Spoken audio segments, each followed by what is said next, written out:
ATV ప్రేక్షకులకి నమస్కారం. Triplex detergents of శుభమస్తు కార్యక్రమానికి స్వాగతం. ఈనాటి శుభమస్తు కార్యక్రమంలోని గ్రహపాల మంచంలో గ్రహాల యొక్క స్థితిగతులు, వాటి యొక్క శుభాశుభ ఫలితాల గురించి పరిశీలిద్దాం. ఈరోజు 31 డిసెంబర్ 2016 ఈ సంవత్సరంలో ఆఖరి రోజు. రేపటి నుంచి ఆంగ్ల నూతన సంవత్సరం ప్రారంభం. శనివారం సందర్భంగా వచ్చేటువంటి సంవత్సరం అందరికీ కూడా శుభప్రదంగా ఉండాలని శ్రీ వెంకటేశ్వర స్వామిని ఎటువంటి ప్రక్రియలతో పూజించాలో పరిశీలిద్దాం. ముందుగా నేటి పంచాంగ వివరాలు. శ్రీ దుర్ముఖి నామ సంవత్సరం, పుష్యమాసం, దక్షిణాయనం, హేమంత ఋతువు. ఈ రోజు పుష్య శుద్ధ విధియ విద్యా సంబంధిత ప్రయత్నాలకి పనికి వస్తుంది. అలాగే వారం శనివారం లేదా శనివారం. ఈ రోజు చేసేటువంటి ఆధ్యాత్మిక కార్యక్రమాలు, విష్ణు స్వరూపాల యొక్క ఆరాధన, ముఖ్యంగా శ్రీ వెంకటేశ్వర స్వామికి చేసేటువంటి పూజాది కార్యక్రమాలు, శని జపం, గోసేవ, అన్నదానం, వస్త్రదానం ఇత్యాది పుణ్య కార్యక్రమాలన్నీ కూడా శని యొక్క ప్రతికూలతని దూరం చేస్తాయి. శని దేశ నడుస్తున్నటువంటి వారు లేదా శని అంతర్దశ నడుస్తున్నటువంటి వారు, గోచారీత్యా శని యొక్క ప్రతికూలత ఉన్నటువంటి వారు, అంటే అష్టమ శని, అర్ధాష్టమ శని, ఏలినాటి శని ద్వారా ఏర్పడేటువంటి ఈతి బాధల్ని తొలగించుకోవటానికి ఈరోజు చేసేటువంటి పుణ్య కార్యక్రమాలన్నీ కూడా ఉపకరిస్తాయి. శని ప్రీతిని కలిగిస్తాయి. తద్వారా ఉపశమనం లభిస్తుంది. ఈ రోజు నక్షత్రం ఉత్తరాషాఢ నక్షత్రం. ఈ నక్షత్రంలో ఈరోజు పుట్టేటువంటి వారికి ఏ పాదంలో పుట్టినప్పటికీ కూడా దోషం లేదు, శుభప్రదం. అలాగే ఈరోజు ఉత్తరాషాఢ నక్షత్రంలో పుట్టేటువంటి వారికి రవి యొక్క మహాదశతోటి ప్రారంభమవుతుంది. ప్రస్తుతం రవి యొక్క స్థితి ధనస్సు క్షేత్ర స్థితి, బుధుడి యొక్క యుతి ఉంది. ఇది నిపుణ యోగాన్ని కలిగిస్తుంది. ఈ బుధుడికి బృహస్పతితో కూడా పరివర్తన ఉంది కాబట్టి ఇది ఉత్తమ నిపుణ యోగాన్ని కలిగిస్తుంది. జీవితంలో అభివృద్ధికి దోహదపడుతుంది. ఏర్పడేటువంటి సమస్యల పరిష్కారాలు పొందటంలో సమర్థత కలిగిస్తుంది. ఇక 12 రాశుల వారికి ఏర్పడేటువంటి శుభాశుభ ఫలితాలను పరిశీలిద్దాం. ముందుగా మేషరాశి. ఈరోజు మేషరాశి వారిని పరిశీలించినట్లయితే శ్రమ అధికంగా ఉంటుంది. చేపట్టినటువంటి కార్యక్రమాల్ని పదే పదే చేయవలసినటువంటి ఆవశ్యకత ఉంటుంది. మిత్రుల ద్వారా ఏర్పడినటువంటి ప్రతికూలత ప్రబలమవుతుంది. ఆర్థిక సంబంధిత వ్యవహారాల్లో ఆచితూచి వ్యవహరించాలి. నూతన కార్యక్రమాల విషయంలో ఏర్పడినటువంటి విఘ్నాలకు, సమస్యలకు పరిష్కారాలు క్రమక్రమంగా పొందగలుగుతారు. గృహ సంబంధిత కార్యక్రమాల్లో ఆచితూచి వ్యవహరించాలి. దూకుడు వ్యవహారాల ద్వారా సమస్యలు ఎదురవుతాయి కాబట్టి జాగ్రత్తలు తప్పనిసరి. ఆర్థిక వ్యవహారాల్లో పారిశ్రామిక రంగం వారికి మెరుగైనటువంటి మార్పులు చోటు చేసుకున్నప్పటికీ అలసత్వంతో కూడినటువంటి విజయాలు మాత్రమే సాధించగలుగుతారు. ఆంగ్ల నూతన సంవత్సరం విజయవంతంగా కొనసాగించడానికి ఈ రోజు మేషరాశి వారు శ్రీ వెంకటేశ్వర స్వామిని శ్రీగంధంతో అభిషేకించడం ద్వారా శుభ ఫలితాలని ఆహ్వానించగలుగుతారు. గ్రహ ప్రతికూలతని ఎదుర్కోగలుగుతారు. ఈ రోజు వృషభ రాశి వారిని పరిశీలించినట్లయితే సామర్థ్యంతో కూడినటువంటి కార్యక్రమాల ద్వారా మెరుగైనటువంటి అవకాశాలు పెంపొందింప చేసుకోగలుగుతారు. సూక్ష్మత పెరుగుతుంది. కార్యక్రమ నిర్వహణలో ఏకాగ్రతని పెంపొందింప చేసుకోగలుగుతారు.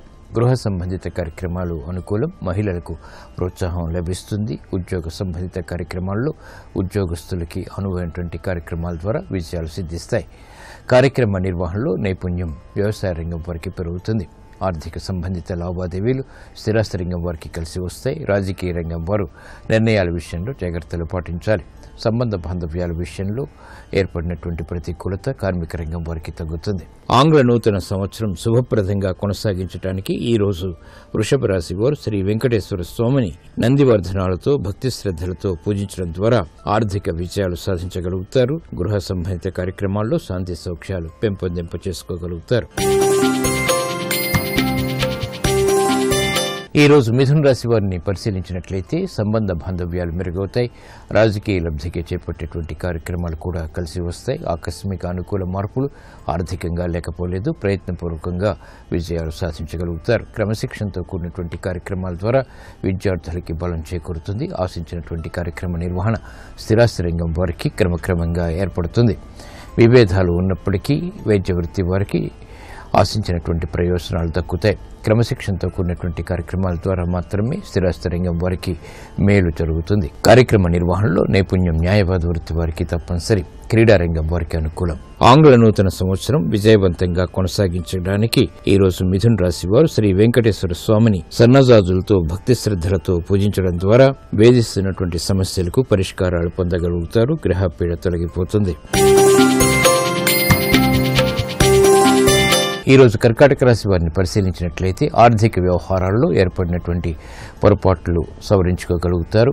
సంబంధ బాంధవ్యాల విషయంలో ఏర్పడినటువంటి విభేదాలు తగ్గుతాయి. నూతన ఆలోచన విధానం ద్వారా చేపట్టినటువంటి కార్యక్రమాల్లో ప్రోత్సాహం లభిస్తుంది. గతంలో కన్నా మెరుగైనటువంటి పరిస్థితులు ఆర్థికంగా ఊరట కలిగిస్తాయి. ఆర్థిక సంబంధిత లావాదేవీలు పారిశ్రామిక రంగం వారికి మొదట ప్రతికూలత, తరువాత అనుకూలతని కలిగిస్తాయి. విద్యా సంబంధిత వ్యవహారాల్లో విదేశీ ప్రయత్నాలు విద్యార్థులకి ఊరట కలిగిస్తాయి. మహిళలకు ఆరోగ్య విషయంలో రక్షణ ఏర్పడుతుంది. ప్రతిబంధకాల్ని ధైర్యంగా ఎదుర్కోగలుగుతారు. ఆశించినటువంటి కార్యక్రమ నిర్వహణ వైద్య వృత్తి వారికి రాణిస్తుంది. ఆంగ్ల నూతన సంవత్సరం శుభప్రదంగా కొనసాగించడానికి ఈ రోజు కర్కాటక రాశి వారు శ్రీ వెంకటేశ్వర స్వామిని భక్తి శ్రద్ధలతో ఎర్రమందారాలతో పూజించడం ద్వారా మానసిక ధైర్యంతో కూడినటువంటి కార్యక్రమ నిర్వహణ తద్వారా విజయాలు పొందగలుగుతారు. ఈ రోజు సింహరాశి వారిని పరిశీలించినట్లయితే కార్యక్రమాల్ని వేగవంతంగా పూర్తి చేయగలుగుతారు. స్నేహితుల ద్వారా చిరు సమస్యలు తలెత్తుతాయి. ఆర్థిక సంబంధిత లావాదేవీల విషయంలో మెరుగైనటువంటి మార్పులు అనుకూలిస్తాయి. కార్యక్రమ నిర్వహణలో ఏకాగ్రత పెరుగుతుంది. బాధ్యతల్ని సక్రమంగా నిర్వహించగలుగుతారు. అభివృద్ధి ఆర్థికంగా కొనసాగుతుంది. మానసిక ఉల్లాసం కలిగి ఉంటారు. చేపట్టినటువంటి కార్యక్రమాలు పారిశ్రామిక రంగం వారికి కలిసి వస్తాయి. వ్యాపార రంగం వారికి పోటీని తట్టుకునేటువంటి శక్తి సామర్థ్యాలు లభిస్తాయి. కార్యక్రమ నిర్వహణలో నైపుణ్యం న్యాయవాద వృత్తి వారికి ఏర్పడుతుంది. నూతన అంశాలు వృత్తిపరంగా ఆనందాన్ని పెంచుతాయి. ఆంగ్ల నూతన సంవత్సరం అనుకూలించడానికి ఈ రోజు సింహరాశి వారు శ్రీ వెంకటేశ్వర స్వామిని తులసి దళాలతో భక్తి శ్రద్ధలతో పూజించడం ద్వారా విశేష ప్రజ్ఞతో కూడినటువంటి కార్యాచరణ తద్వారా విజయాలు పొందగలుగుతారు. ఆర్థిక వృద్ధి ఏర్పడుతుంది. ఈ రోజు కన్యారాశి వారిని పరిశీలించినట్లయితే కార్యక్రమాల్ని వేగవంతంగా పూర్తి చేయగలుగుతారు. అసహన పరిస్థితుల నుంచి బయటికి రాగలుగుతారు. చిరు సమస్యలు ఆర్థికంగా ఉన్నప్పటికీ నెట్టుకు రాగలుగుతారు. పిల్లల విషయంలో ఏర్పడినటువంటి పొరపాట్లకి సమస్యలకు పరిష్కారాలు కూడా లభిస్తాయి. ఆర్థిక సంబంధిత లావాదేవీలు మొదట వేధించినప్పటికీ తర్వాత ఉపశమనాన్ని కలిగిస్తాయి. కార్యక్రమ నిర్వహణలో ఏకాగ్రత పెరుగుతుంది. విదేశీ సంబంధిత వ్యవహారాలు కూడా ఉపకరిస్తాయి. సంబంధ బాంధవ్యాల విషయంలో పారిశ్రామిక రంగం వారికి మెరుగైనటువంటి అవకాశాలు లభిస్తాయి. వ్యాపార రంగం వారికి ఆర్థిక సహాయ సహకారాలు పొందేటువంటి అవకాశాలు పొందగలుగుతారు. స్త్రీలు శుభవార్తలు వింటారు. కుటుంబ వ్యవహారాల్లో ప్రాధాన్యత పెరుగుతుంది. ఆంగ్ల నూతన సంవత్సరం విజయవంతంగా కొనసాగించడానికి ఈ రోజు కన్యారాశి వారు శ్రీ వెంకటేశ్వర స్వామిని పారిజాతాలతో భక్తి శ్రద్ధలతో పూజించడం ద్వారా ఆర్థిక విజయాలు దగ్గరవుతాయి. ప్రశాంతత పెరుగుతుంది. ఈ రోజు తులారాశి వారిని పరిశీలించినట్లయితే వ్యయం ఉన్నప్పటికీ ఆదాయం కూడా సమాంతరంగా పెరుగుతుంది. కార్యక్రమ నిర్వహణలో బాధ్యతల్ని సక్రమంగా నిర్వహించగలుగుతారు. గతంలో చేసినటువంటి పొరపాట్లు సవరించుకునేటువంటి అవకాశాలు దగ్గరవుతాయి. ఆత్మవిశ్వాసం పెరుగుతుంది.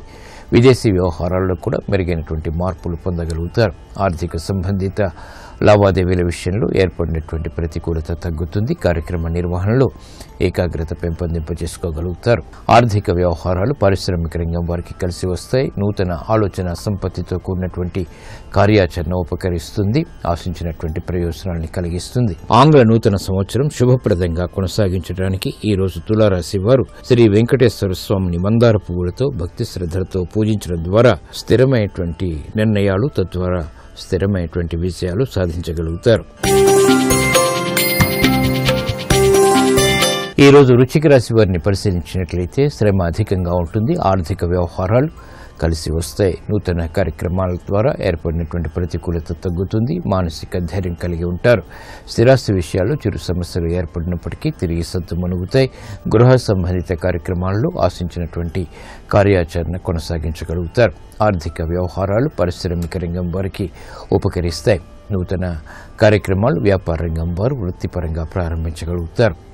అసహన పరిస్థితుల నుంచి స్థిరాస్తి రంగం వరకే విముక్తి లభిస్తుంది.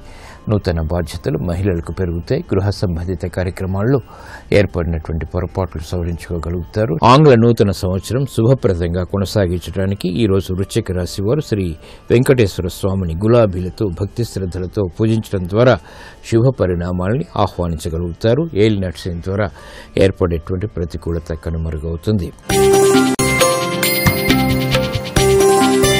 ఈరోజు ధనుసు రాశి వారిని పరిశీలించినట్లయితే విద్యా విషయాల్లో మెరుగైనటువంటి మార్పులు చోటు చేసుకుంటాయి. నైపుణ్యంతో కూడినటువంటి కార్యక్రమ నిర్వహణ ద్వారా ఏర్పడినటువంటి సమస్యలకు పరిష్కారాలు పొందగలుగుతారు.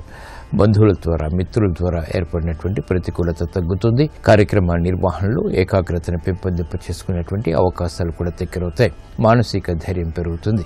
చేపట్టేటువంటి కార్యక్రమాల్లో ప్రోత్సాహాన్ని ప్రయత్నపూర్వకంగా పొందగలుగుతారు. ఆర్థిక వ్యవహారాల్లో పారిశ్రామిక రంగం వారికి విస్మయాలు ఏర్పడితే ప్రతికూల పరిస్థితులు కూడా వెనంటి ఉంటాయి. కాబట్టి జాగ్రత్తలు వహించాలి. వ్యాపార రంగం వారికి నిర్ణయాలు తీసుకోలేనటువంటి పరిస్థితులు విస్మయాన్ని కలిగిస్తాయి. ఆంగ్ల నూతన సంవత్సరం విజయవంతంగా కొనసాగించడానికి ఈ రోజు ధనుసు రాశి వారు శ్రీ వెంకటేశ్వర స్వామిని చామంతులతో భక్తి శ్రద్ధలతో పూజించడం ద్వారా వేధిస్తున్నటువంటి సమస్యలకు పరిష్కారాలు పొందగలుగుతారు.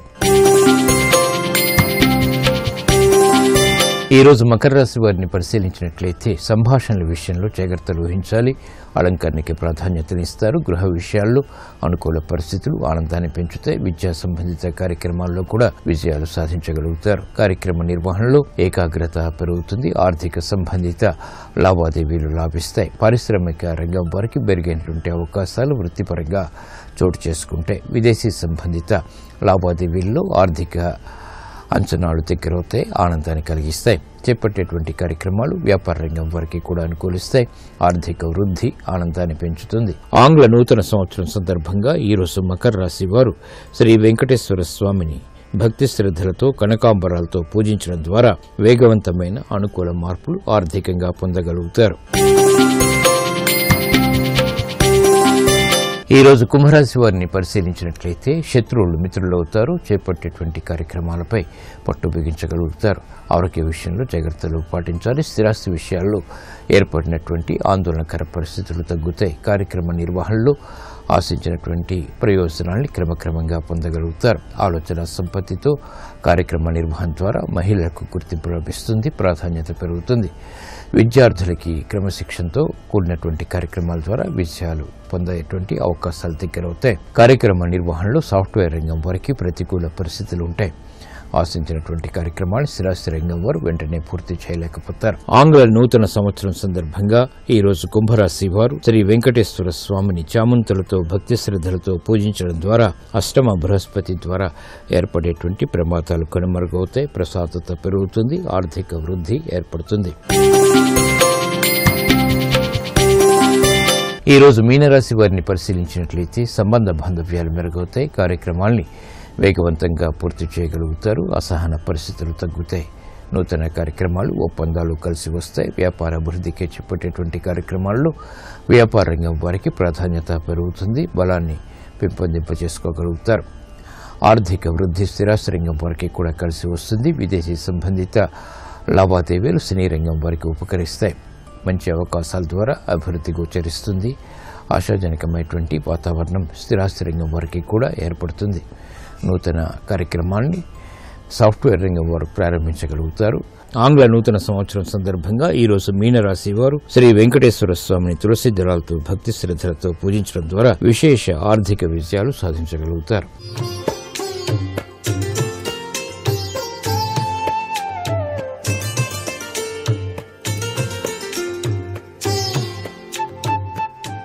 XXX డిటర్జెంట్ సోప్ శుభమస్తు కార్యక్రమంలో గృహబలం అంశానికి స్వాగతం. నూతన ఆంగ్ల సంవత్సరంలోకి అడుగు పెట్టబోతున్నటువంటి శుభతరుణం. ఈ సంవత్సరానికి మనం గృహబల రీత్యా ఏ విధంగా స్వాగతం పలకాలి, రాబోయే సంవత్సరం అంతా కూడాను విజయసిద్ధితో జయప్రదంగా ఆనందంగా ఆరోగ్యంగా మనం జీవితాన్ని గడపడానికి ఈరోజు అర్ధరాత్రి సమయంలో ప్రతి గృహంలోనూ కూడా ఎటువంటి నియమాలు గనక పాటించినట్లయితే సర్వ సుఖప్రదమైనటువంటి ఆహ్లాదకరమైనటువంటి ఆనంద జీవితాన్ని సాగించుకోవచ్చు అనే విషయాన్ని గృహబల వాస్తురీత్యా ప్రతి ఒక్కరూ కూడాను పాటించి తీరాలి. ఈరోజు రాత్రి పవిత్రవంతమైనటువంటి స్నానాన్ని ఆచరించి మీ గృహంలోనే ఆ స్నానం చేసేటప్పుడు కూడాను భగవన్నామ స్మరణ చేస్తూ స్నానాన్ని ఆచరించిన పిదప ఇంటి యజమాని చక్కగా విభూది రేఖను ధారణ చేసి పూజా మందిరంలోకి అడుగుపెట్టాలి. మీ గృహంలోని పూజా మందిరంలో చక్కగా పరిశుభ్రవంతమైన వాతావరణాన్ని ఏర్పరిచి దీపారాధన కుందులు అమర్చేటువంటి తీరుతెన్నుల్లో స్వస్తికి గుర్తు వేసి ఒక ప్లేటు పైన దీపారాధన కుంది ఉంచి 5 ఒత్తులు వెలిగించాలి. 5 ఒత్తులు వెలిగించిన పిదప కుంకుమ బొట్లు పెట్టి పువ్వు పెట్టి నమస్కృతాంజలి ఘటిస్తూ సరిగ్గా నూతన సంవత్సరం ప్రవేశిస్తూ ఉన్నటువంటి ఆ కాలాన్ని దృష్టిలో పెట్టుకొని 12 గంటల సమయంలో కొబ్బరికాయ కొట్టాలి.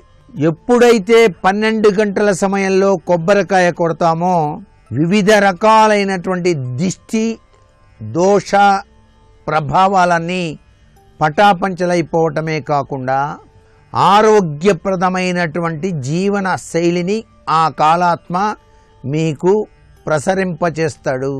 వెంటనే విఘ్నేశ్వర పూజ, ఎరుపు రంగు పుష్పాలతో పూజ చేయటం, లక్ష్మీదేవిని ఆహ్వానిస్తూ లక్ష్మీ పూజ చేయటం, తదుపరి అన్నపు పరమాన్నం నైవేద్యంగా సమర్పించటం, వడపప్పు పానకం కూడాను సమర్పించటం గనక చేసినట్లయితే మీ గృహంలో దేదీప్యవంతమైనటువంటి లక్ష్మీ స్థిరత్వాన్ని పొందడానికి ఆస్కారం ఉంటుంది. రేపటి నుంచి ప్రారంభమయ్యేటువంటి నూతన ఆంగ్ల సంవత్సరం రవికి సంబంధించినటువంటిది. అందుచేత సూర్య భగవాన్ యొక్క దివ్యవంతమైనటువంటి ప్రభావం పనిచేస్తుంది. కాబట్టి ఆరోగ్యప్రదమైన జీవితం మీకు రావటానికి ఇది సహకరిస్తుంది. అంతేకాకుండా విశిష్టవంతమైనటువంటి లక్ష్మీ ప్రభావాన్ని మీ గృహానికి కలిగించేటువంటి తులసి కోట వద్ద నువ్వుల నూనెతో దీపారాధన చేసి తులసి మాతకు నమస్కృతాంజలు ఘటించండి. అంతేకాకుండా సాంబ్రాణి పొగ తప్పనిసరిగా ఈ అర్ధరాత్రి 12 గంటల సమయంలో ప్రతి ఒక్క గృహంలోని గదుల్లో తప్పనిసరిగా చూపించడమే కాకుండా మీరు బీరువాలో దాచినటువంటి ఆ నగలకు లేక ఆ యొక్క ధనానికి కూడా ఈ సాంబ్రాణి చూపించటం మరువద్దు. ఇంటిల్లిపాది కూడాను సరిగ్గా 12 గంటల సమయంలో ఉన్న సమయాన్ని దృష్టిలో పెట్టుకొని ఓంకారనాదాన్ని జపించటం విశిష్టవంతమైన ప్రభావాన్ని కలిగింపచేస్తుంది. దీపాన్ని వెలిగించటం దీపజ్యోతి లక్షణం చీకటిని పారద్రోలి వెలుగులాంటి అదృష్టాన్ని మీ కుటుంబానికి పంచడమే. ఈ సమయంలో ఏ ఇంట అయితే దీపారాధన చేయబడుతుందో ఆ ఇంటికి లక్ష్మి తప్పనిసరిగా వచ్చి తీరుతుంది. 2017 వస్తూ ఉన్నటువంటి ఆ యొక్క తత్వచింతన రీత్యా ప్రతి గృహంలోనూ పాటించవలసిన ముఖ్య నియమం దీపారాధన. నూతన ఆంగ్ల సంవత్సర ప్రారంభ సమయరీత్యా ఎటువంటి విధి విధానాలు ఆచరించాలో రేపటి శుభమస్తు కార్యక్రమంలో తెలుసుకుందామా? మరి సర్వే జనా సుఖినో భవంతు.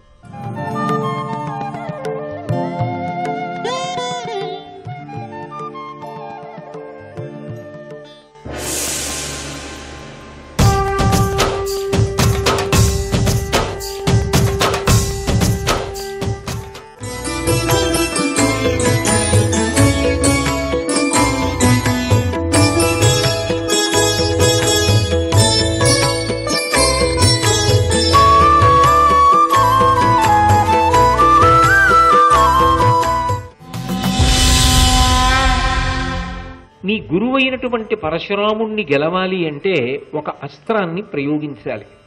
ఆ అస్త్రం నీకు తెలుసు, కానీ నీకు తెలియదు అని నువ్వు అనుకుంటున్నావు. నువ్వు ఒక్కసారి స్ఫురణకి తెచ్చుకో, నీకు జ్ఞాపకానికి వస్తుంది. అది మోహనాస్త్రం. ఇత పూర్వం నీకు ఉపదేశం ఉంది, నీకు బాగా తెలుసు కూడా అస్త్రం.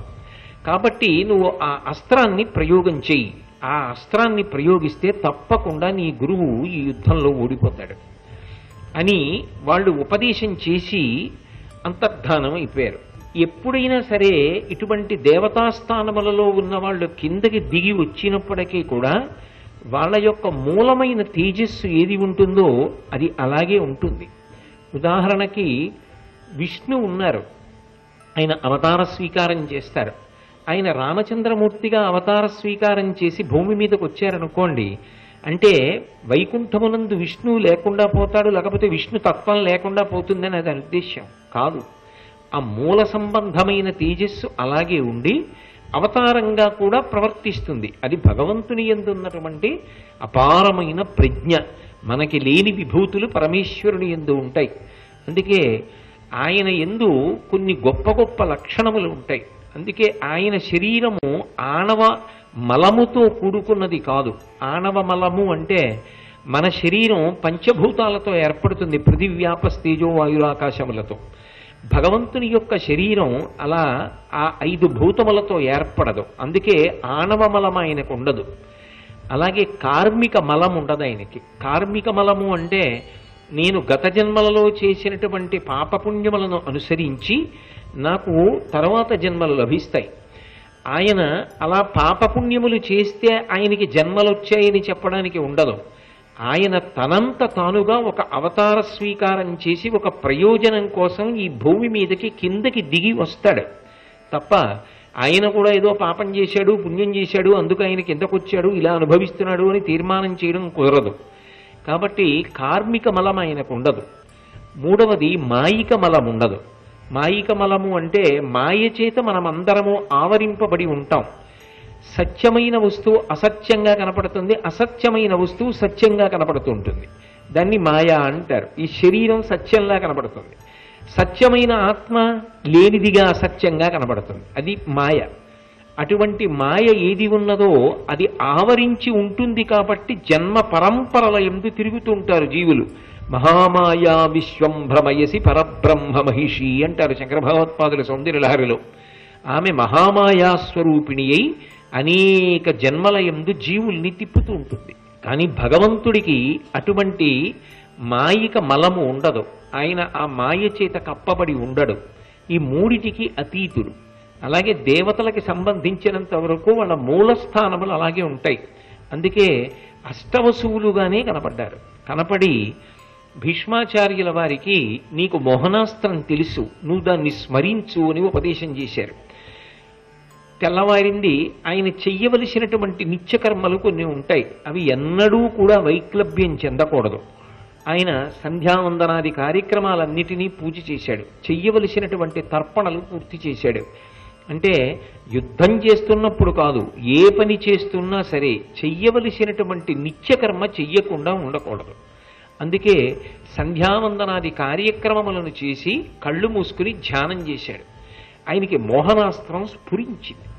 అంటే వసువుగా ఉన్నప్పుడు తెలిసి ఉన్నటువంటి విషయం ఇప్పుడు ఆయనకు భాషించింది, తనంత తానుగా భాషించింది. భాషించడం అంటే ఒకరు చెప్పవలసిన అవసరం లేకుండానే తనంత తాను ప్రకాశిస్తుంది బుద్ధి యందు. అది ఆయన యొక్క పూర్వ వైభవం. ఒక వసువుగా ఉన్న కారణం ఈ జన్మలో వశిష్ఠుని యొక్క శాపవశాత్తు వచ్చిన చాలా చాలా గొప్ప కార్యాల్ని సాధించవలసి రావడం, ఇన్ని కారణముల చేత భగవదనుగ్రహం ఫలించి ఆయనకి మోహనాస్త్రం స్ఫురించింది. అన్నిటికన్నా మీరు జ్ఞాపకం పెట్టుకోవలసిన విషయం ఒకటి ఉంటుంది. స్ఫురణ అన్న మాట వెనక ఎవరుంటారు అంటే భగవంతుడు ఉంటాడు. ఏ సమయమునకు ఏది జ్ఞాపకం రావాలో అది జ్ఞాపకం వచ్చింది అంటే దాని వెనక కేవలం భగవంతుని యొక్క కృప. అలా జ్ఞాపకం రాలేదు అంటే భగవంతుని యొక్క అనుగ్రహము యొక్క లేమి. అంతేకాని ఒక వ్యక్తి యొక్క ప్రజ్ఞతో సంబంధం కాదది.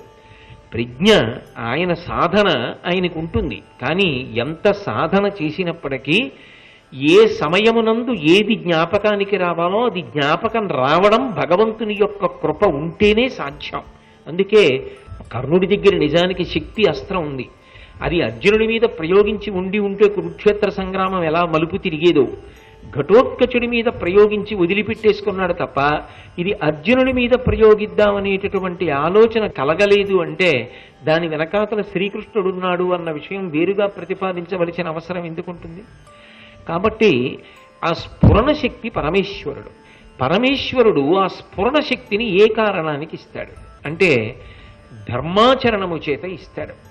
ఎవరు ధర్మమునందు అనువృత్తి కలిగి ఉంటారో వారికి మన ఊహకు అందనటువంటి రీతిలో స్ఫురణ శక్తి నిలబడిపోయి ఉంటుంది. అది తర్కమునకు అందేటటువంటి విషయం కాదు. అలా మహాత్ముల యొక్క స్ఫురణ శక్తికి ప్రత్యక్షమైన నిదర్శనములు ఇప్పటికీ ఉన్నాయి. అందుకే అన్నిటికన్నా గొప్పదేది అంటే ధర్మమే. భీష్ముడు గురువుగారితో యుద్ధం చేస్తున్నాడు. అధర్మమా ధర్మమా అని మనకెవరికైనా అనుమానం ఉండొచ్చు. కానీ ధర్మము కొరకు గురువుగారితోనైనా సరే యుద్ధం చేస్తున్నాడు తప్ప ఆయనకి గురువుగారి మీద చిన్న చూపు కాదు, గురువుగారిని ధిక్కరించాలని కాదు, గురువుగారిని గౌరవించకూడదని కాదు. గురువు అంటే దైవంతో సమానం. కానీ గురువే చెప్పిన ధర్మాన్ని మాత్రం వదిలిపెట్టాడు. అది ఆయన ధర్మమునందున్న అనురక్తి. అందుకే భగవద్ అనుగ్రహం కలిగింది. ఉపదేశం లేనటువంటి మోహనాస్త్రం స్ఫురించింది. అంటే నిజానికి అది ఉపదేశం చేసి ఉంటే ఎవరు చేసి ఉండాలి? పరశురాముడే చేసి ఉండాలి. ఉపదేశం లేదు కానీ స్ఫురించింది. అంటే ఇప్పుడు ఎవరికి మోహనాస్త్రం లేదు? పరశురాముడికి లేదు. ఎవరికి వచ్చింది? శిష్యుడికి వచ్చింది. గురువు చెప్పండి శిష్యుడికి ఎక్కడి నుంచి వచ్చింది? భగవద్ అనుగ్రహంగా వచ్చింది. మరి గురువు గురాంది శిష్యుడికి ఎలా వచ్చింది? ఎక్కడ ధర్మం ఉందో అక్కడ వచ్చింది. అంటే భీష్ముడు పరమ ధర్మపరాయణుడు. ఆయన చేస్తున్న దాంట్లో దోషం లేదు, ఆయన చేసిన దాంట్లో దోషం లేదు. తప్పెక్కడైనా ఉంటే అంబయందు ఉండాలి, తప్పెక్కడైనా ఉంటే అంబని వెనకేసుకొచ్చి యుద్ధానికి వచ్చి గురువు అయినా పరశురాముడి యందు ఉండాలి. పరశురాముణ్ణి తీసుకొస్తాను అని చెప్పి తీసుకొచ్చినటువంటి అంబ తాతగారి ఎందైనా ఉండాలి. తప్పించి భీష్ముని యందు మాత్రం కించిత్ దోషం కూడా లేదు. ఆయన ధర్మాన్నే గట్టిగా పట్టుకున్నాడు అనడానికి ఈ సంఘటన ప్రబలమైనటువంటి సాక్ష్యం. కాబట్టి ఆయనకి మోహనాస్త్రము స్ఫురించింది. సంతోషించాడు, యుద్ధానికి బయలుదేరి వెళ్ళాడు. వెళ్ళిన తరువాత ఆ యుద్ధం ప్రారంభమైంది. ప్రారంభమైతే ఈసారి పరశురాముడు బ్రహ్మాస్త్ర ప్రయోగం చేశాడు. బ్రహ్మాస్త్రం అంటే అదేం సామాన్యమైన అస్త్రం కాదు. మరి గురువుగారు బ్రహ్మాస్త్రాన్ని ప్రయోగించినప్పుడు శిష్యుడు తత్తుల్యమైన అస్త్రాన్నే ప్రయోగించాలి. బ్రహ్మాస్త్రానికి విరుగుడు బ్రహ్మాస్త్రమే. అందుకే భీష్ముడు కూడా బ్రహ్మాస్త్రాన్ని ప్రయోగించాడు. రెండు బ్రహ్మాస్త్రములు కలుసుకుంటే సృష్టి అంతా సంక్షోభమైపోతుంది. దానికి సైన్యంతో సంబంధం ఏముందండి? ఇద్దరు యోధానుయోధులు, ఇద్దరు మహాపురుషులు యుద్ధం చేస్తున్నారు. రెండు బ్రహ్మాస్త్రములు ఢీకొన్నాయి.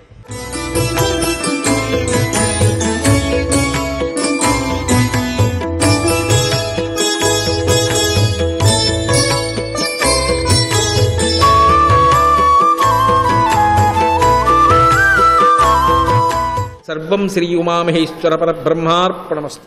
నారాయణ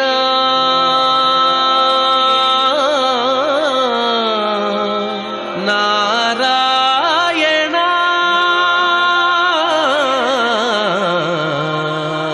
నారాయణ నీ నామమే గతిక కోరికలు మాకు కొనసాగుటకు నారాయణ. నీళాతుంగస్తనగిరితటీ సుప్తముద్బోధ్య కృష్ణం పారార్థ్యం స్వం శృతిశతశిరసిద్ధమధ్యాపయంతి స్వోచ్ఛిష్టాయాం స్రజి నిగళితం యా బలాత్కృత్య భుంక్తే గోదా తస్యై నమైదమిదం భూయ ఏవాస్తు భూయః. ప్రియ భగవద్బంధువులారా, ఇంతవరకు మన ధనుర్మాస వ్రతంలో ఒక భాగం పూర్తయింది. ఇక రెండవ భాగం ప్రారంభమవుతోంది. ఈవేళ 16వ రోజు. 15 దినాలు ఇంతవరకు పూర్తయింది. ఇక ఒక నూతన అధ్యాయం మనకి ఆరంభం కాబోతోంది ఈవేళ నుంచి అన్నమాట.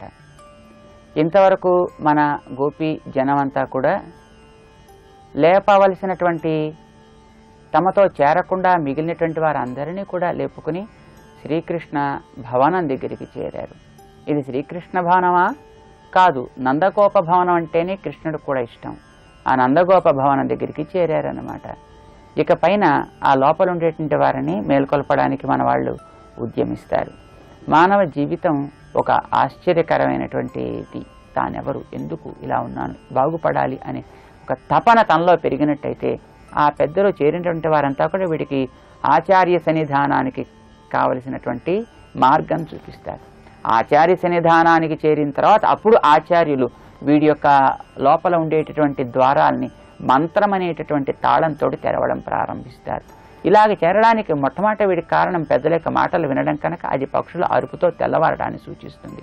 అంటే వీడిలో బాగుపడాలని కోరిక మొట్టమొదటి ప్రధానం. ఈ కోరిక లేకుండా మిగతావి ఎన్ని తన చుట్టూ అనుకూల వసతులు పరిస్థితులు ఉన్నప్పటికీ కూడా వీడు బాగుపడడానికి అవకాశం లేదన్నమాట.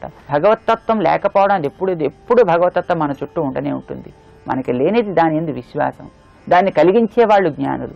కనుక నువ్వు భగవంతుడి కంటే ముందర ఆ భగవతత్వాన్ని నీకు చూపించి విశ్వాసం కలిగించి నీ కర్మల్ని క్షయం చేసుకోవడానికి తగినట్టుగా నీ ఆచరణని సంస్కరించి నీలో ఒక విశ్వాసాన్ని ఏర్పరిచి పొందాలనే తపనని కలిగించే జ్ఞానుల యొక్క సహవాసం కోరవలసింది. అదే జీవితానికి చరమమైనటువంటిది, ప్రధానమైనటువంటిది అన్నమాట. అది మన ఆండాళ్ళ తల్లి మనకి చెప్పింది. నందగోప భవనాన్ని మన వాళ్ళంతా చేరాలి. నిన్న రాత్రి కృష్ణుడు వీళ్ళందరికీ చెప్పింది, అంతా కలిసి మా భవనానికి రండర్రా, అక్కడ మీకు కావాల్సిన ఇస్తాం అన్నాడు. కనుక అందరినీ లేపుకుని ఈవేళ వీళ్ళంతా ఇక్కడికి చేరారు. అయితే అక్కడ ఒక ద్వారపాలకుడు ఉన్నాడు.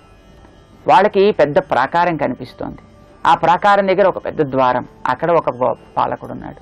అక్కడి నుంచి కొంచెం చూస్తుంటే లోపలగా మరొక ద్వారం కనిపిస్తోంది. అక్కడ ఒక ద్వారపాలకుడు ఉన్నాడు. అక్కడ ఒక పెద్ద ధ్వజం కూడా ఉందన్నమాట. అది చాలా ఎత్తై ఉండి దూరంగా ఉండే వాళ్ళందరికీ కూడా ఇది ఫలానా వారి గృహం అని తెలియజేసే ఒక గుర్తుగా ఉందన్నమాట. ఇది ఒక అందమైనటువంటి సన్నివేశం. శ్రీకృష్ణుడు ఆ ఊరిలో ఉండేటువంటి వాళ్ళందరికీ కూడా పగటిపూట కనిపించడు.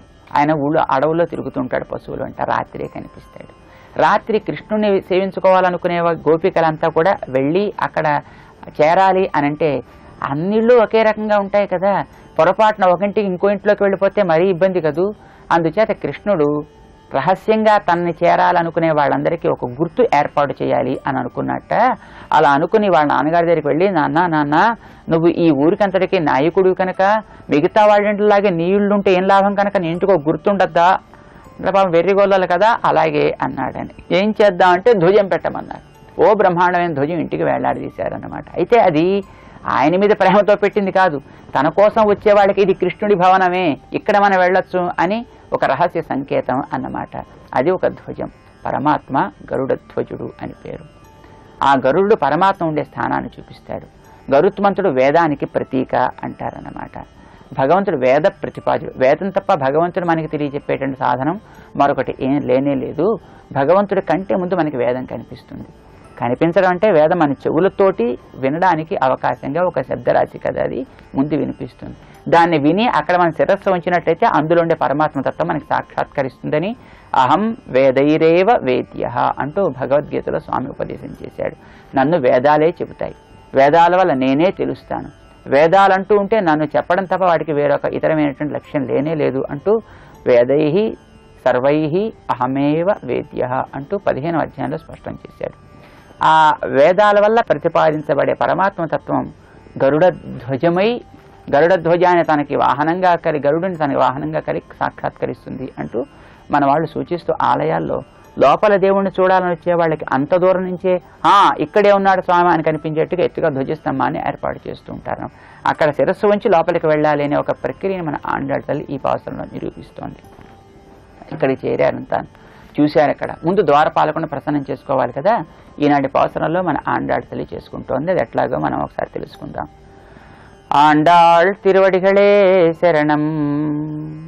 நாயகனாய் நின்ன நந்தகோபனுடைய கோயில் காப்பானே, கொடித்தோண்ணும் தோரண வாசல் காப்பானே, மணிக்கதவந்தாள் திறவாய் ஆயர் சிறுமியரோ முக்கு, அரைப்பறை மாயன் மணிவண்ணன் நின்னலேவாய் நேர்ந்தான், தூயோமாய் வந்தோம் துயிலழப் பாடுவான், వాయాల్ మున్నమ్మా తాదే అమ్మా, నీ నేస నిలైకదవం నీకు ఏలోరెంబావాయి. ఆండాళ్ తిరువడిகளே శరణం. మన వాళ్ళకి పాపం పేర్లు తెలియవు కదా, చేసే పనిని బట్టి పిలుస్తూ ఉంటారు. అక్కడ ద్వారపాలక అని పిలుస్తున్నారు, చేసే పని అది కనుక. అయితే వీళ్ళకి ఆ ద్వారపాలకుని మొట్టమొదటి కాస్త కీర్తించి ప్రసన్నం చేసుకోవాలని అయితే తెలియదు. కానీ చిన్నపిల్లలు కదా, పాపం వీళ్ళకి ఏం తెలుసును. కానీ జ్ఞానం కలిగి శ్రీకృష్ణ ప్రేమ నిష్కల్మషంగా కలిగిన వాళ్ళు కనుక వీళ్ళు చేసేటటువంటి ప్రతిపద వెనక శాస్త్రం వీళ్ళని అనువర్తిస్తూ వస్తుంది. వీళ్ళు శాస్త్రాలు తెలుసుకుని వెళ్ళక్కర్లేదు, వచ్చి పిలుస్తున్నారు. నాయకనాయ నిన్న, మాకందరికీ నువ్వే ప్రధాన నాయకుడు అయ్యా. లోపలుండే కృష్ణుడు, ఆ కృష్ణుడికి నందగోపుడు మనకి తర్వాత, అసలు మీరే మాకు అనుగ్రహించారంటే బస్ అంతా అయినట్టే. ఏదైనా ఒక పెద్ద వ్యక్తిని, ఏదో పెద్ద ఏ చీఫ్ మినిస్టర్ ప్రైమ్ మినిస్టర్ అంటే వాడిని చూడాలంటే ముందర ఆ ప్యూని అనుకూలించాలి. వాడు రండరి మామని చూడడానికి అని మనకి అనుకూలంగా స్పందన అయినా అసలు వీడు అనుకూలించకపోతే, వీడిని లోపల పంపించకపోతే వాడు మనకి మాట వింటాడో విండో తర్వాత విషయం, లేకపోతే లోపలికి వెళ్ళలేం కదా. ముందర ఇతను ప్రసన్నం కావాలి అన్నమాట. మాకందరికీ నువ్వే ప్రధానమైన నాయకుడు అయ్యా అంటుంది మన ఆండాళ్ళను. భగవంతుణ్ణి చేర్చే వాళ్లే మనకి మొట్టమొదటి నాయకులు, వాళ్లే మన ద్వారా. అలా అట్టే పెట్టి నాయకనాయ నిన్న నందగోపన్, నాయకుడైనటువంటి వాడు మాకందరికీ నందగోపుడు. అతని యొక్క ద్వారా నువ్వు కాపలా కాస్తున్నావు అంటే నీకెంత గొప్ప స్టేటస్ అయ్యా, నీకెంత గొప్ప అధికారం ఇవ్వబడింది. ఆయన భవనాన్ని నీ మీద విశ్వాసంతో నువ్వు రక్షిస్తావు అనే విషయంతో నీవి పెట్టాడే. అలాంటి నందగోపుడు యొక్క కోయిల్ కాపానే, ఆయన యొక్క భవనాన్ని అంతటిని కూడా కాపలా కాసేటువంటి వాడా అని పిలిచారు. పాపం చిన్నపిల్లలు రాత్రి తెల్లవారుతుండగా వచ్చారు, జాలి వేసింది, అతను లోపలికి పంపించుంటాడు. ఆ లోపల ద్వారం దగ్గర మరో ఆయన, ఆయన ధ్వజాన్ని కాపలా కాస్తున్నాడు. కొడితోణు, ధ్వజం తోస్తూ కనిపిస్తూ ఉండేటటువంటి తోరణ వాసల్, అందంగా అలంకరించబడ్డటువంటి ఆ తోరణములు కలిగినటువంటి వాసల్ కాపానే, ద్వారాన్ని కాపలా కాస్తూ ఉండేటటువంటి వాడా అంటూ ఆ రెండో వాడిని మేలుకొలుపుతున్నారన్నమాట. అయితే వాడు కొంచెం గట్టివాడు, బయట వాళ్ళలాగా వెంటనే లోపల పంపించేది, అది ప్రధాన ద్వారం కదా. అక్కడ ఉండేటువంటి వాడు వెంటనే కరగలేదు. ఎవరు మీరు, ఎందుకు వచ్చారు మీరు ఇక్కడికి, ఈ రాత్రిపూట ఎందుకు వచ్చారు, ఇంతమంది ఎందుకు వచ్చారు, ఇలా ఎందుకు వచ్చారు అన్నట్టుగా అతని వీళ్ళని ప్రశ్నించడం ప్రారంభించాడు అనమాట. కొడి తోరణం తోరణ వాసల్ కాపానే, ఏమయ్యా నాయనా కా తలుపు తీవయ్యా, ఏం కావాలి మీకు, మణి కదవంతాళ్ తిరవాయ్, మణులతోటి పూంచబడ్డ ద్వారాన్ని తెరవా అని వీళ్ళు ప్రార్థన చేశారు. శ్రీకృష్ణుడు రసికుడు అని గతంలో మనం తెలుసుకున్నాం. తన కోసం తెచ్చినటువంటి పవిత్రమైనటువంటి మణులతోటి తన ప్రియురాండ్లకి ఇండ్లు కట్టించి మిగిలిపోయినటువంటి రద్దీతోటి సరి చేసుకుని తన ఇల్లు కట్టుకునేవాడు. కనుక ఈంది మణిభవనమే, వాళ్ళది మణిభవనమే. ఈంది వాళ్ళకంటే కొంచెం రెండో రకం మణిభవనం అన్నమాట. అయినప్పటికీ కొంచెం పకడ్బందీగా నిర్మించారేమో, అలాంటి ద్వారాన్ని తెరవాలి అని అడిగారన్నమాట. మన హృదయంలో ఉండేటువంటి తత్వాన్ని చూడటానికి అహంకారం అనేటువంటి ఒక ఆటంకం, ఒక ద్వారం ఉంది. దీని తలుపు తీయాలంటే జ్ఞానుల ఉపదేశం ద్వారా మనకి తీయాలి. కనుక అయ్యా మణి కదవంతాళ్ తిరవాయ్, తీసుకోండర్రా మీరే వెళ్ళండి అన్నట్టుగా చూపించాడు. అమ్మో మేము తీసుకోకూడదు, మాకెక్కడని తెలుస్తుంది కనుక, అన్ని చోట్ల అది ఏదో తాళంలాగా ద్వారంలాగా ఉంది కనుక నువ్వు తీయాలి. సరే కానీ అసలు ఈ అర్ధరాత్రి పూట మీరంతా వచ్చారు, మిమ్మల్ని నమ్మడానికి వీల్లేదన్నాడు ఆయన. అయ్యయ్యో అదేమిటి అలా అంటావు, మేము ఎవరు అనుకుంటున్నావు, సరే ఎవరు చెప్పండి, మీరు ఎందుకోసం వచ్చారో చెప్పండి. ఆయరు సిరిమియరో ముక్కు, మేము వచ్చేటటువంటి మేము ఏం దోషభావం కలిగి రాలేదయ్యా అంటున్నాను. కాక అసలు ఇప్పుడు ఎలా తీయ, లోపల ఉండేవాడు కృష్ణుడు, మాకందరికీ కృష్ణుడు రక్షించుకోవడం ప్రధాన కర్తవ్యం. ఈ ఊరా నమ్మడానికి వీల్లేదు, జంతులా నమ్మడానికి వీల్లేదు, కనుక మేము తలుపు తీయడానికి వీల్లేదు. ఎందుకంటే ఇక్కడ చీమ మీద అసురావిష్టమే, గడ్డి మీద అసురావిష్టమే, ప్రతిదీ అసురావిష్టమే. కనుక అసలు మీరెవరు, మీరు ఎందుకు వచ్చారు? ఆయన ఆయరు సిరిమియరో ముక్కు, మేము వచ్చిన వాళ్ళు ఎవరు అనుకుంటా, ఆడపిల్లలం అయ్యా. ఆడపిల్లని అసలు ఈ ఊళ్ళో నమ్మడానికి వీళ్ళ పూతన ఆడది కదా, కృష్ణుడిని ఏదో చేయడానికి రాలే అయ్యా. మేము అలా రాలేదయ్యా, చిన్నపిల్లలను చూస్తే తెలియట్లేదు. వత్సాసురుడు చిన్న పిల్లవాడిగా రాలేదా, వచ్చి ఏదో ప్రమాదం కలిగించడానికి? వాళ్ళు ఒంటరిగా వచ్చిన వాళ్ళు, ఇంతమంది కలిసి వచ్చామంటే అలాంటి భావంతో ఎట్లా వస్తామయ్యా. ఆయరు సిరిమియరో, సరే పాపం జాలి వేసింది. అసలు మీరు ఎందుకు వచ్చారో చెప్పండి, మీ మాటను బట్టి నేను గుర్తిస్తాను అసలు మీరెవరో ఎందుకు వచ్చారో అన్నాడని చెప్తున్నారు. అరై పరై మాయన్ మణివಣ್ಣన్ నిన్నలేవాయ్ నీరుందాన్. ఏం చేస్తాం, మా దురదృష్టం ఈ విధంగా ఇక్కడ నిలబడేట్టు చేసిందయ్యా. నిన్న దినం ఎంత మంచి దినం, కృష్ణుడు స్వయంగా మాతో మాట్లాడి నిన్నటి ఆయన అధర స్పందన కూడా మేము చూడగలిగాం. మాతో ఆయన చెప్పాడయ్యా, నిన్నలే వాయునేరిందా, నిన్ననే మా కోసం వాగ్దానం చేశాడంటూ ఆనాటి ఆ స్పందన జ్ఞాపకం తెచ్చుకుంటున్నారు.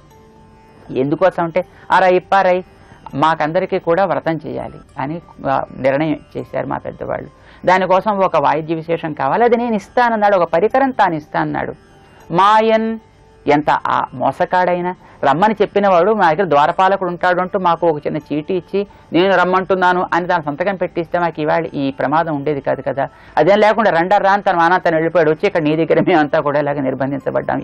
మా ఆయన ఆశ్చర్యగుణం కలిగిన వాడయ్యా అంటూ ఆయన యొక్క మోసకారితనాన్ని మన వాళ్ళు కొంచెం చెప్తున్నట్టుగా అత్యంత ఆశ్చర్యకరమైనటువంటి గుణాలు కలిగిన వాడు స్వామి. నిన్నను మా కోసం భగవంతుడు మన కోసం గతంలో ఎన్నో వాగ్దానాలు చేసి ఉన్నాడు, అనుగ్రహిస్తానని పెద్దల ద్వారా చేరినట్టయితే అంటూ జ్ఞాపకం చేసుకుంటున్నాడు.